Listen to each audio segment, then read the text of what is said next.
একই দিনে জন্ম নিয়েছিল ফুটফুটে যমজ দুই ভাই। একই আনন্দে বেড়ে উঠেছিল তারা, বাবা মায়ের মানিক চোখ। কিন্তু কখনো কখনো জীবন বড় রহস্যময় হয়ে ওঠে।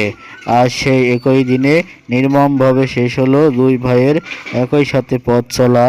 একই সাথে জন্ম ঘটলেও দুই দুই ছোট্ট প্রাণের বন্ধনকে আলাদা করতে পারেনি সময়ও।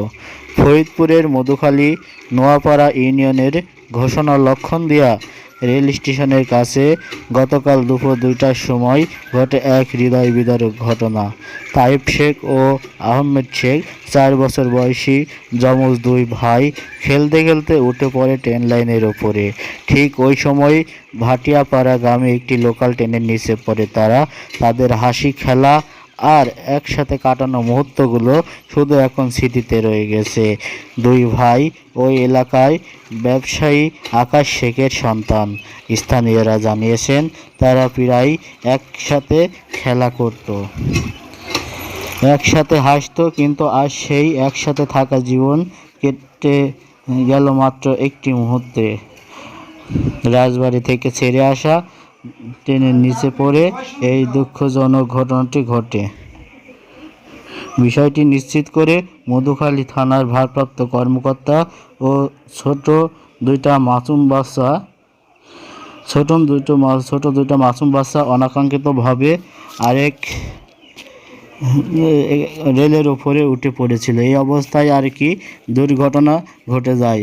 বাচ্চা দুটি যমজ এবং তাদের বয়স 4.5 বছর করে।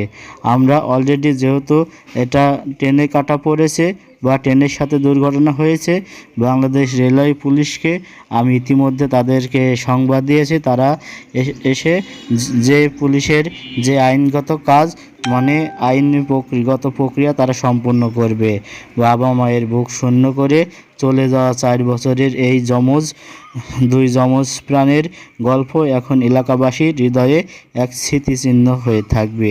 জীবন কত অস্থির, সময়ে কত নির্মম, এই প্রশ্নের জবাব হয়তো আমরা পাব। এই পৃথিবী কখনো কখনো খুব নিষ্ঠুর, তবু ভালোবাসা কিন্তু চিরন্তন। Mohammad Abu Saeed, AS20 TV, Dhaka, Bangladesh.